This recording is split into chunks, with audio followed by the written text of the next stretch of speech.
مساء الفل، اخباركم ايه؟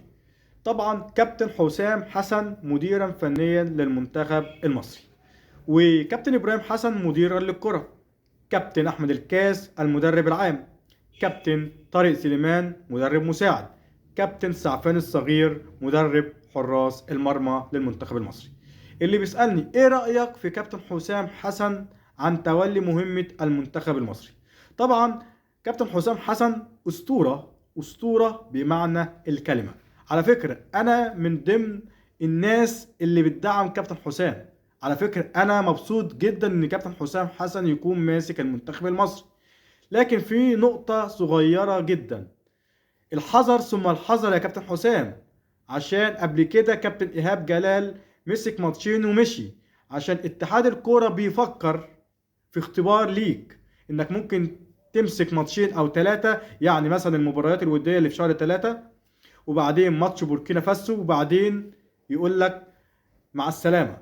اختبار بمعنى الكلمة، بمعنى من 48 ساعة فاتت رينارد كان موافق انه يدرب المنتخب المصري. كان في خطة اساسية وخطة بديلة.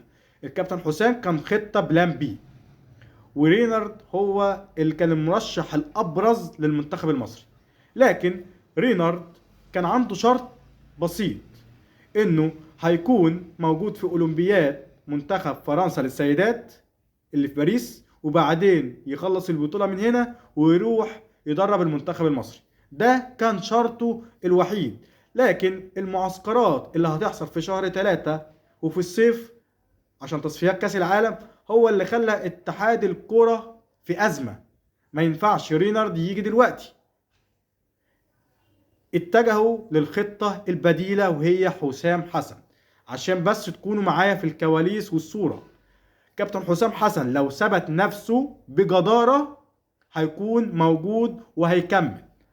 لو ما ثبتش نفسه رينارد هيكون موجود بعد أولمبياد باريس اللي هتكون في الصيف مع المنتخب الفرنسي للسيدات.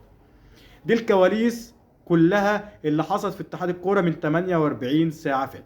ده اللي عندي دلوقتي، اشوفكم في فيديو جديد. سلام.